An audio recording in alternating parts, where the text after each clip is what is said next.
Bonjour les amis, pour la vidéo de la semaine, comme vous le voyez, on est dehors et on va y rester pour une séance photo que j'ai réalisée hier en compagnie de Perrine et d'Elena en plein air. Alors l'idée ici, c'est de vous montrer un peu 3 façons différentes de travailler en extérieur. Pour la première, on va juste se contenter de lumière naturelle et faire avec les conditions lumineuses dont on dispose.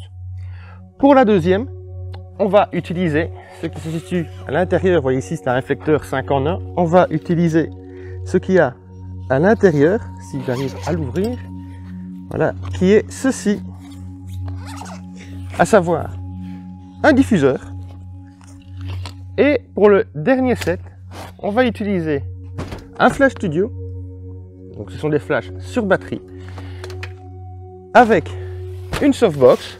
Et pour être tout à fait précis, hier j'avais retiré la diffusion pour travailler uniquement avec l'intérieur de la softbox que je vous montrerai en détail d'ici quelques instants.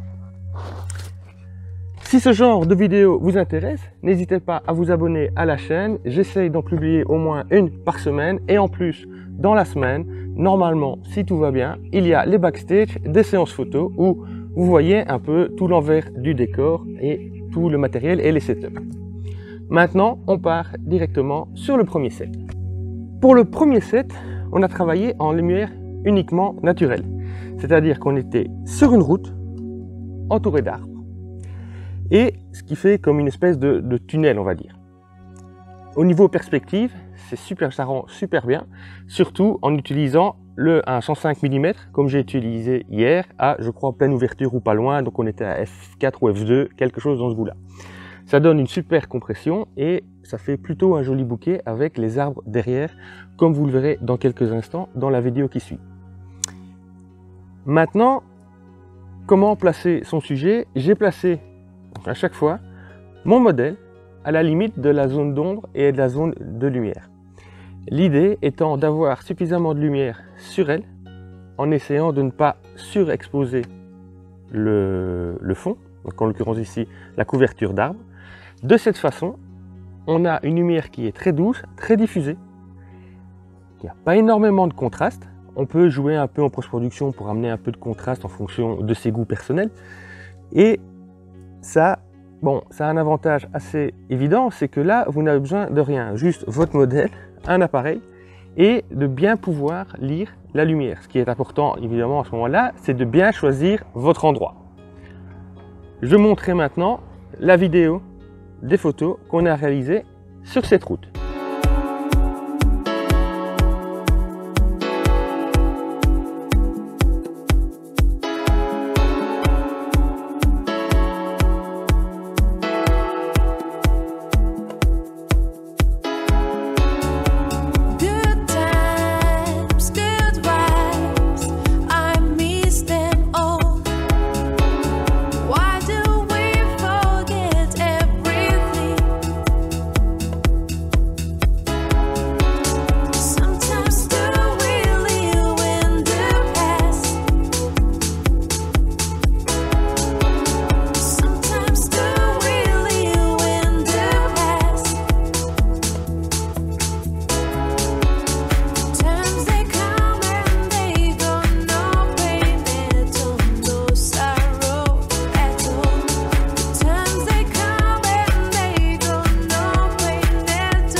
Comme vous venez de le voir, c'était assez simple. Je me suis mis à genoux au milieu de la route, le tout centré parce que la composition rendait mieux en étant pile centré.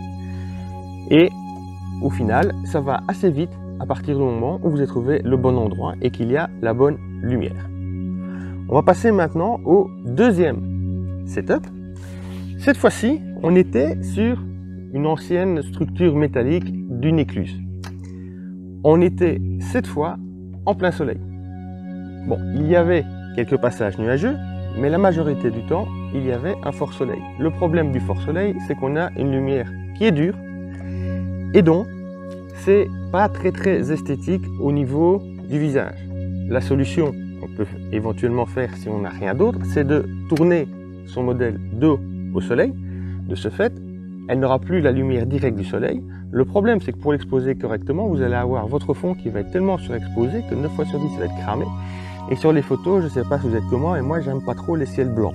Je trouve pas ça très esthétique.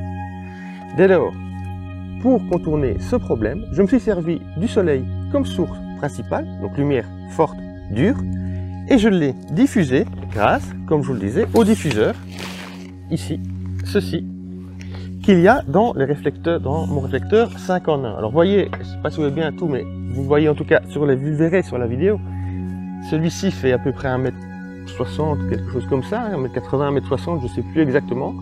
Ça permet de couvrir à peu près presque l'entièreté d'un modèle. Ici, comme j'avais 2 modèles, à chaque fois que je faisais les photos d'une, la deuxième tenait le réflecteur. Le tout étant évidemment de bien le placer de façon à avoir une lumière qui soit la plus douce possible. Le soleil ne devenant plus votre source de lumière, votre source de lumière étant votre diffuseur. Plus il est grand, comme celui-ci, plus il est placé près, plus vous avez une lumière douce et diffusée. Ce qui a permis d'avoir, comme vous le verrez juste après, avec la vidéo du shoot, une lumière excessivement douce sur les visages. Ce qu'il y a maintenant comme petit inconvénient avec un diffuseur comme celui-là, c'est qu'il vous faut un assistant pour le tenir. Il existe des systèmes pour le mettre sur pied, mais évidemment, vu la taille, c'est assez sensible au vent. Donc si vous faites ça, il faut évidemment beaucoup de poids. L'idéal étant évidemment d'avoir un assistant. Je vous montre maintenant la petite vidéo du shoot d'hier. Vous verrez les résultats et ensuite on passe au troisième.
Pour le troisième set, cette fois-ci, on était dans les champs et de nouveau en plein soleil. Alors, il y avait un petit champ de blé. Le blé chez nous n'est pas très haut, donc il va à peu près, vous voyez, je verrai sur les vidéos, ça monte pas très haut, on est à peine aux genoux. J'avais cette fois encore placé les 2 modèles dos au soleil. Je me suis cette fois-ci servi du soleil comme backlight, ce qui permet d'avoir plutôt un contour assez sympa au niveau des lumières et des petits reflets sur les côtés de chaque modèle. Le problème si on fait ça, c'est que évidemment, si vous exposez correctement votre modèle, le ciel est de nouveau complètement cramé. Alors, pour ce faire, pour compenser, j'ai utilisé cette fois-ci un flash studio. Alors, c'est un flash studio sur batterie, ce qui permet de l'utiliser n'importe où. Et comme modeleur, j'ai utilisé cette softbox,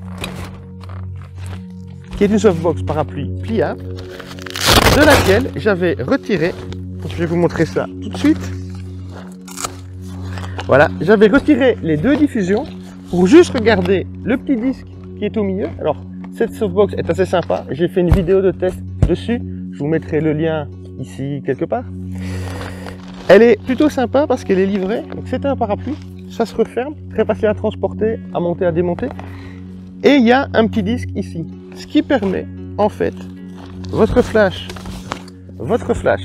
tape dedans, rebondit sur la soft et repart vers votre modèle, ce qui permet d'avoir une lumière assez douce et assez diffuse. Alors évidemment, c'est le principe du parabolique, mais ce n'est pas un vrai parabolique. Ça y ressemble, mais on n'y est pas. Cela dit, comme il n'y a pas de diffusion, l'avantage c'est que vous gagnez un peu en puissance, parce que pour concurrencer le soleil, là les flashs étaient en pleine puissance. Donc si vous rajoutez la diffusion, vous devez vous rapprocher encore plus près. Ici, ils sont assez loin. D'ailleurs, ils sont tellement loin que quand j'ai filmé le backstage de la séance, on ne voit même pas le flash sur la vidéo. Je vous indiquerai quand même la direction pour que vous puissiez bien comprendre le setup. Si, en fonction des conditions lumineuses et de votre ouverture, vous devez passer en synchro haute vitesse, pensez bien à avoir un flash qui soit synchro haute vitesse. Ici, j'ai utilisé mon 105. Le fond, tous les fonds étaient assez loin ou assez proches dans les premiers plans, ce qui fait qu'on a quand même une bonne dose de flou.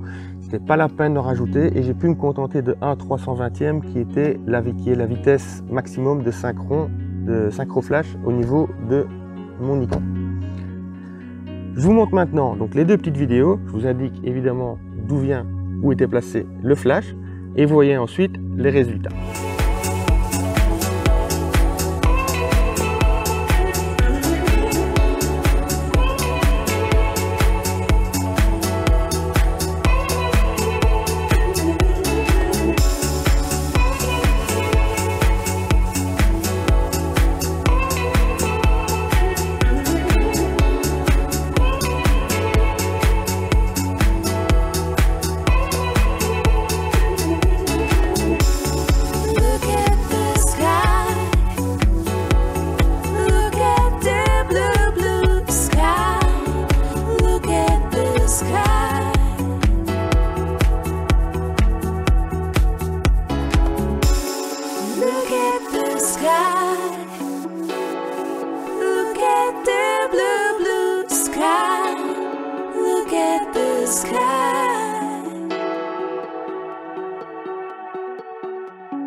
Et voilà, on vient de parcourir 3 façons de prendre des photos en extérieur.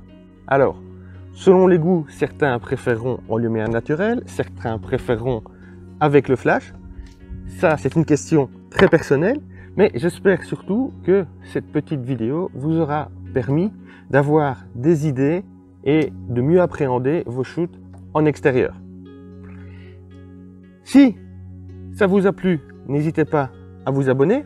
Je vous mets en dessous de cette vidéo les contacts sur les réseaux de Perrine et d'Elena pour que vous puissiez les suivre. Moi, je pense que je vais retourner profiter du soleil. Je vous dis à la semaine prochaine. Prenez soin de vous et à bientôt. Ciao!